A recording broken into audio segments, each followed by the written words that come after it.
తాకట్టులో ఉన్న బంగారాన్ని విడిపించి ఆ రోజు ఆన్లైన్ రేటుకే మేము కొంటాం. Sharma gold company.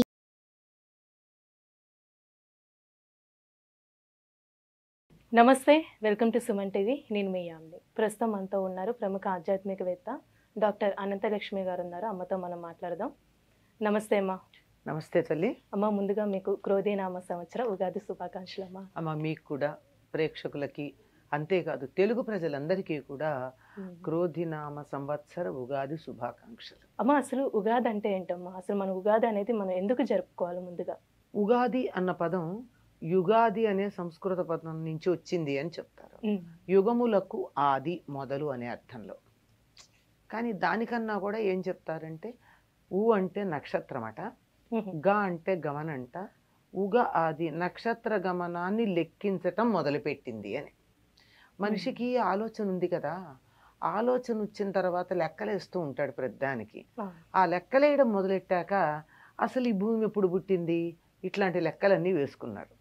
అలా వేసినప్పుడు మహర్షులైనటువంటి వారు, ఋషి అంటేనే మనం కంటితో, ఈ కంటితో చర్మచక్షువుతో చూడలేనటువంటి దానిని చూడగలిగిన వాళ్ళని మహర్షులు అంటారు.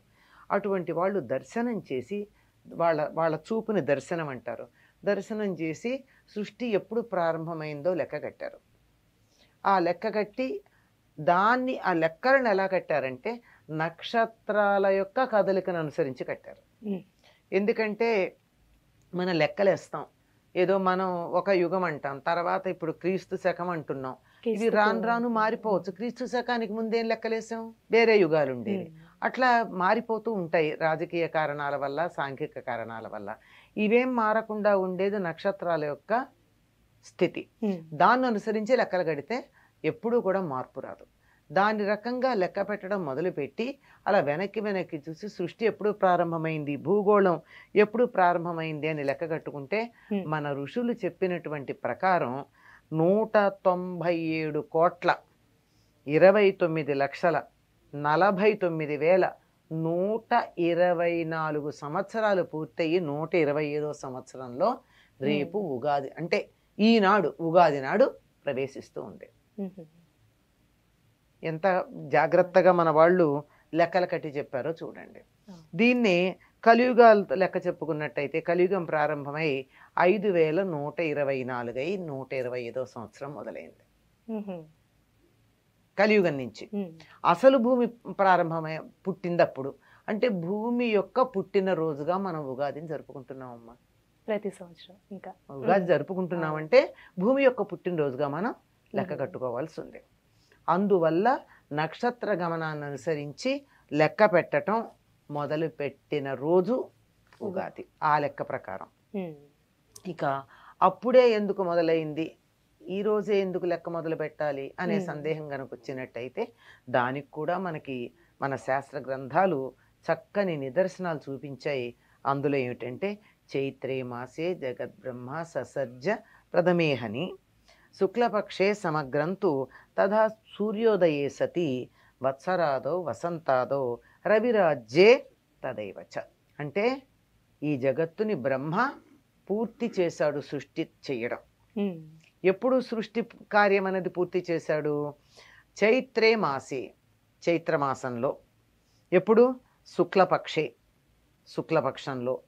వత్సరాదో వసంతాదో, వత్సరానికి సంవత్సరానికి మొదలు వసంత ఋతువుకు మొదలు అయినప్పుడు శుక్లపక్షే అంటే ఇక్కడ మళ్ళీ అక్కడ చెప్పిన దగ్గర పెట్టుకుంటే వసంత ఋతువులో చైత్రమాసంలో శుక్లపక్షంలో మొదటి రోజు అంటే పాడ్యమి నాడు సూర్యోదయే సతి, సూర్యోదయ సమయంలో ఆయన ససర్జ చక్కగా పూర్తిగా సృష్టి చేయడం అనేది పూర్తి చేసి ఇక నుంచే సృష్టి మొదలు అన్నట్టు ఆయన.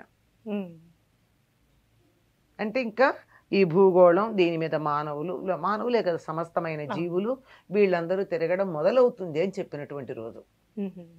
అందువల్ల ఎప్పుడు చేసుకోవాలి సంవత్సరాది అంటే సంవత్సరాన్ని లెక్క పెట్టడం వసంత ఋతువు, చైత్రమాసం, శుక్లపక్షం, పాడ్యమి తిథి సూర్యోదయంతో ఉండాలి. అప్పుడు అప్పటి నుంచి లెక్క పెట్టుకోవడం మొదలైంది కనుక చైత్ర శుద్ధ పాడ్యమిని మనం ఉగాదిగా లేక సంవత్సరాదిగా జరుపుకుంటూ ఉన్నాం. అమ్మ అసలు ఈ యుగాది రోజు మనం చేయవలసిన నియమాలు ఏంటి, అసలు చేయకూడని పనులు అంటే ఏంటమ్మా? ఉగాది నాడు సంవత్సరం మొదటి రోజు గనక ఉమ్, మొదటి రోజు ఎలా ఉంటే సంవత్సరం అంతా అట్లా అలానే ఉంటుందని ఉంటుంది మనకి అంటారు. నమ్మకం. పుట్టినరోజు అవనండి, ఏదైనా సరే ఉమ్, ప్రారంభం కనుక ఇది ప్రారంభ దినం గనక ఈనాడంతా శుభంగా ఉండాలి అని అనుకుంటాం. అందుకని సూర్యోదయానికన్నా ముందే లేచి అభ్యంగన స్నానం చేస్తాం. ఉమ్, అభ్యంగన స్నానం అంటే తలకి నూనె రాచుకుని చక్కగా తల రుద్దుకుని స్నానం చేయడం అభ్యంగన స్నానం. అభ్యంగన స్నానం తర్వాత నూతన వస్త్రధారణం, ఉమ్, కొత్త బట్టలు కట్టుకోవాలి. ఆ తరువాత దేవుడి ఇంట్లో దేవుడి మందిరంలో కానీ లేక దేవాలయానికి కానీ వెళ్ళి ఉమ్, అక్కడ నమస్కారం చేయాలి. ముందు ఇంట్లో చేసుకోవాలి. చేసుకుని దేవుడికి ఉగాది పచ్చడి నివేదన చేసి ప్రసాదంగా స్వీకరించాలి. ఉమ్, ఇంటి పైన ఒక జెండా ఎగరవేయాలి. అంటే జెండా ఎందుకు ఎగరేస్తాం? ఉమ్, ఆనందానికి సంకేతం. ఉమ్, జెండా సంతోషంగా ఉంటే జెండా ఎగరేస్తాం. ఎవరైనా దేశ నాయకులు చనిపోతే ఏం చేస్తామమ్మా? జెండాని కిందకి దించుతాం. ఉమ్, అంటే సంతోషానికి సంకేతం జెండా ఎగరేయటం. ఉమ్, ఎందుకో మనకి కాలగర్భంలో అది గతించిపోయింది. ఎక్కువ మనం వినలేదు. జెండాలు ఎగరేయడం ఉత్తర దేశంలో ఉంది కానీ మన దగ్గర లేదు. ఉమ్, ఆ తరువాత చేయవలసింది ఏమిటంటే మిగిలిన పండగల కన్నా భిన్నంగా చేసేటటువంటిది పంచాంగ శ్రవణం. అమ్మ ఇప్పుడు పంచాంగం అనేది అందరి ఇళ్లలో ఉండాలి అంటే ఆ రోజు ప్రత్యేకంగా తెచ్చుకోవాలంటారా పంచాంగం అనేది? అంటే అంటే పంచాంగం అప్పట్లో- చదవడం చేతైన వాళ్ళు, ఉమ్, ఇవాళ తిథి ఏమిటి అంటే చూడగలిగిన వాళ్ళు, వారం తెలుస్తూనే ఉంటుంది, నక్షత్రం చూసుకుని, నక్షత్రం మనం నిత్యం పూజలో చెప్పుకోం కానీ నక్షత్రం దేనికి? ఎక్కడికన్నా బయలుదేరుతుంటే తారాబలం చూసుకోవడానికి. ఇవి చేతైనటువంటి వాళ్ళు ఇంట్లో పంచాంగం పెట్టుకోవడం మంచిది. ఉమ్, ఇవి చేత కానప్పుడు ఎవరో ఒకళ్ళ దగ్గరికి వెళ్ళేటప్పుడు లేకపోయినా పర్వాలేదు కానీ ఉంటే మాత్రం ఎమర్జెన్సీకి ఇప్పుడు ఎవరో వచ్చారు పండితుడు, ఇవాళ ఈ నక్షత్రం మేము చెయ్యొచ్చా అంటే గబగబా ఇంట్లో పుస్తకం ఉంటే ఆయనకి ఇస్తాం. అందువల్ల ఇంట్లో పెట్టుకోవడం మంచిదే. పంచాంగం అంటే కాలానికి సంబంధించిన 5 లక్షణాలని చెప్పేది. ఉమ్, కాలాన్ని గుర్తించాలంటే 5 ఉంటాయి: తిథి, వార, నక్షత్ర, యోగ, కరణాలు. ఈ 5 గురించి చెప్పేటటువంటి పంచాంగం. అమ్మ ఇప్పుడు పంచాంగం అనేది మన ఇంట్లో అసలు ఎందుకు తెచ్చుకోవాలి, అలానే ఎందుకు వినాలమ్మా? ఆ రోజు మనం ప్రత్యేకంగా ఆ రోజే వింటారు, సంవత్సరంలో ఆ రోజు ప్రత్యేకంగా వింటారు ఎందుకమ్మా? అంటే పూర్వకాలం ప్రతిరోజు ఇంటికి యాయవార బ్రాహ్మడు వచ్చి ఆ రోజు తిథివార నక్షత్ర యోగ కరణాలు చెప్పి సీతారామాభ్యాం నమః అంటే ఒక గుప్పెడు బియ్యం వేసేవాళ్ళు. ఇప్పుడు అలా చెప్పేవాళ్ళు లేరు గనక మనకు అందుబాటులో ఉండాలి. ఈ రోజు పంచాంగం తప్పనిసరిగా వినాలని ఎందుకు చెప్తారంటే పంచాంగం వినడం వల్ల కళ్యాణ గుణావహం, రిపుహరం, దుస్వప్న దోషాపహం, గంగా స్నాన విశేష పుణ్యఫలదం, గోదాన తుల్యం నృణాం, ఆయుర్వృద్ధిం ఉత్తమం శుభకరం, సంతాన సంపత్ప్రదం, నానా కర్మసు సాధనం సముచితం, పంచాంగమాకర్ణ్యత. పంచాంగాన్ని వినాలయ్యా, మంచి శుభాలు కలిగిస్తుంది, శత్రువులు నాశనం చేస్తుంది, చెడు కళలు వస్తే దాని చెడ్డ కళల ఫలితాన్ని పోగొడుతుంది, గంగా స్నానం చేసినటువంటి ఫలితాన్ని లభింపజేస్తుంది, గోదానం చేసినటువంటి పుణ్యం కలుగుతుంది, ఆయుష్ని వృద్ధి చేస్తుంది, శుభాన్ని కలిగిస్తుంది, సంతానం యొక్క ఫలితాన్ని ఇస్తుంది, అన్ని పనులకి సాధనంగా ఉంటుంది. తప్పనిసరిగా వినాలి అంటారు.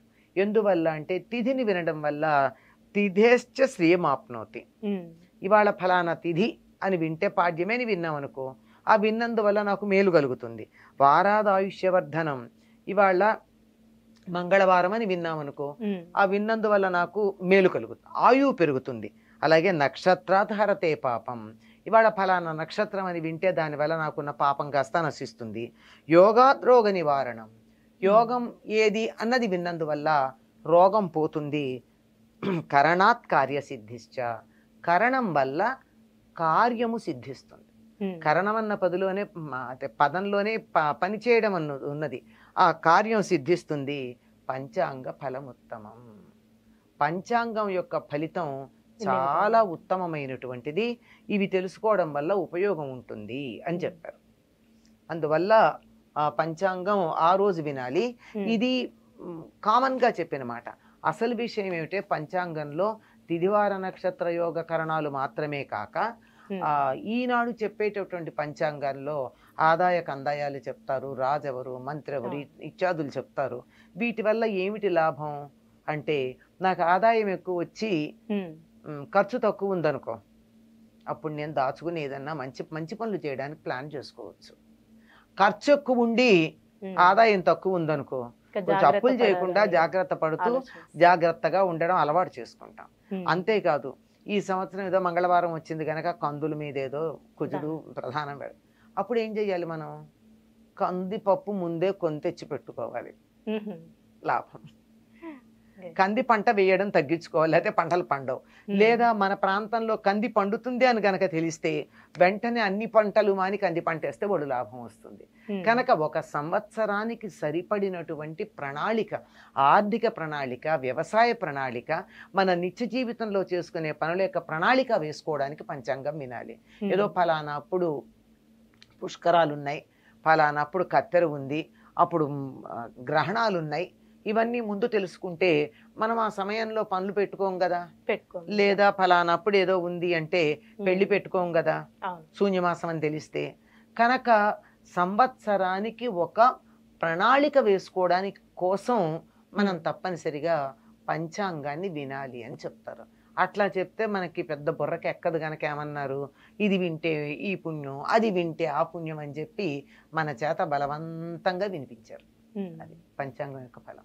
అలానమ్మా, ఆ రోజు చేయకూడని నియమాలు అంటే ఏంటమ్మా? చేయకూడని పనులు అనుకోండి. ఇంకా అమ్మా, మొట్టమొదటి రోజు ఏది చేస్తే అది సంవత్సరం అంతా ఉంటుంది అంటారు. కనుక ఎప్పుడూ కూడా మనం బాగుండాలి అనుకున్నప్పుడు మామూలుగా కూడా చేయడం మంచిదే. ఇటువంటప్పుడు చాలా జాగ్రత్తగా పాటించవలసినవి ఏమిటంటే, నోట్లో నుంచి చెడ్డమాట రాకుండా ఉండాలి. ఎవరితోనూ తగాదా పెట్టుకోకూడదు. ఇవాళ తగాదా పెట్టుకుంటే జీవితం అంతా తగాదా ఉంటుంది. ఇవాళ ఏడిస్తే జీవితం అంతా కాదు, కనీసం సంవత్సరం అంతా ఉంటాయి. కనుక ఏ చెడ్డ పనులు చెయ్యకూడదు. వీలైనంత వరకు సత్కార్యాలు చెయ్యాలి. అంతేకాదు, దానాలు చేస్తే చాలా మంచిది. కొత్త సంవత్సరం కదా, కొత్త సంవత్సర ప్రారంభంలో దానం చేస్తే మంచిది. ఏదో జ్యోతిష్ శాస్త్ర పండితులను అడిగితే ఈ దానం చేస్తే ఇంత మంచిది, ఆ దానం చేస్తే ఇంత మంచిది అని వాళ్ళు లెక్కలు చెప్తారు. అందులోనూ మన యొక్క జాతక ప్రభావాన్ని అనుసరించి ఆ జాతకంలో ఉన్న నక్షత్రాలు ఏమున్నాయి, ఆ నక్షత్రాన్ని కొన్ని వీటన్నిటి బట్టి అవి ఇవి చెప్తారు. కానీ అవన్నీ గుర్తుంటే మంచిది. లేదంటే హాయిగా ఎంతో కొంత వస్త్రదానాన్ని మించింది లేదు, అన్నదానాన్ని మించింది లేదు. అన్నదానం, వస్త్రదానం, ధనదానం చేసేయండి, అయిపోతుంది. ఏదో ఒకటి ఇతరులు సంతోషపడే పని ఏ ఒక్కటి చేసినా మంచిదే ఆ రోజు.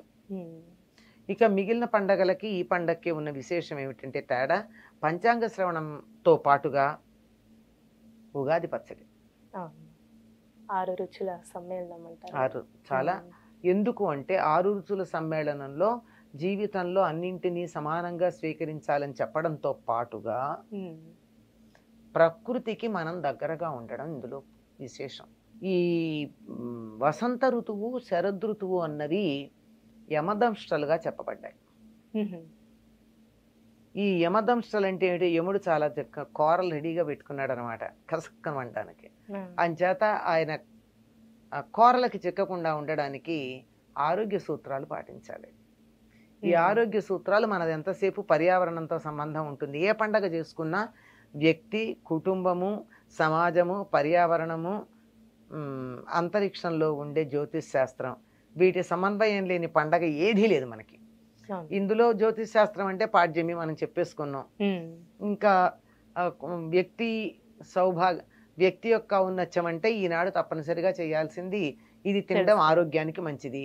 6 రుచులు అని చెప్పేటప్పటికల్లా కుటుంబంలో ఒకళ్ళు కోపంగా ఉన్నా, ఒకళ్ళు తాపంగా ఉన్నా పులిహార తింటుంటే పచ్చిమిరపకాయ కొరికినట్టుగా అని చెప్పి సంతోషించి ఊరుకోవాలి. భోజనంలో మనం మిరపకాయ బజ్జీలు కూడా తింటాం కదా, ఆవకాయ కూడా తింటాం కదా, కారము ఇష్టమేగా మనకి. వాటిని చేదు ఇష్టం లేదా, కోకోకోలా తాగట్లేదమ్మా, చేదు ఇష్టం లేదని ఎట్లా అంటాం? కనుక చేదు తీసుకోవాలి. ఇలా అన్ని రకాల రుచులు తీసుకుని అందరితోనూ కలిసి ఉండాలని ఒక సమభావం చెప్తాయి 6 రుచులు. అలాగే అన్నిటికీ సంబంధించి ఇహ పర్యావరణానికి, ఆరోగ్యానికి సంబంధించింది ఏమిటంటే, ఈ ఋతువు యమదంష్టలకు సంబంధించిందని చెప్పుకున్నామే, అనారోగ్యం చేసే అవకాశం ఎక్కువ ఉంది. చెట్లు బాగా పూలు పూస్తూ ఉంటాయి, అంటే మనకి భాగ్యనగరంలో అంత అదృష్టం లేదనుకోండి, పెద్ద పెద్ద వృక్షాలు ఉంటే చెట్ల నిండా విరగపూయడం అంటారే అట్లా పూస్తాయి. వాటిలో బొడ్డు పుప్పొడి ఉంటుంది. ఈ పుప్పొడి వల్ల ఎలర్జీ వచ్చే సమస్య కొంతమందికి ఉంది. అంతకు ముందు శిశిరంలో విపరీతంగా చలుండి ఒక్కసారిగా ఎండ రావడం మొదలయ్యేటప్పటికి దానివల్ల అనేక రకాలుగా ఋతువుల మార్పిడి వల్ల అనారోగ్యం వస్తూ ఉంటే వీటి నుండి తట్టుకోవడానికి పనికొచ్చేటటువంటిది మనం తినే ఉగాది పచ్చడి. నిజానికి నింబ పల్లవ భక్షణం అని ఉంటుంది. అంటే వేప చిగుళ్ళు తినాలి. మనం వేప చిగుళ్ళు తినలేక వేప పువ్వు తింటాం. నిజంగా ఎవరైనా కావాలంటే ఒక చిన్న ప్రయోగం చేయొచ్చు. ఈ రోజు నుండి అంటే ఉగాది నుండి పని వాళ్ళు ఎందుకులే కానీ రేపటి నుండి 15 రోజుల పాటు ఉదయం పరగడుపున ఎర్రగా ఉండే వేప చిగుళ్ళు గనక తిన్నట్టయితే 15 రోజులు సంవత్సరం మొత్తం మీద జలుబు, దగ్గు, జ్వరం రావు. యాంటీబయాటిక్ ఉపయోగిస్తాం కాదమ్మా, ముందు అసలు ప్రివెంటివ్ రాకుండా మనకి రోగనిరోధక శక్తిని ఇచ్చేస్తుంది. జ్వరం రాదు, దగ్గు రాదు, జలుబు రాదు. కనుక చిగుళ్ళు తినలేం గనక పువ్వు వేసుకుని తింటూ ఉంటాం. అన్నీ కూడా ఆరోగ్యానికి సంబంధించినటువంటివే. అమ్మా, ఆరోగ్యం గురించి కానీ ఇప్పుడు ఉగాదికి సంబంధించిన విశిష్టత చాలా చక్కగా తెలియజేశారమ్మా. ధన్యవాదాలు. సంతోషం అమ్మా. సుమన్ టీవీలో మీ పర్సనల్ అండ్ బిజినెస్ ప్రమోషన్స్ కోసం కింది నెంబర్కి కాంటాక్ట్ చేయండి.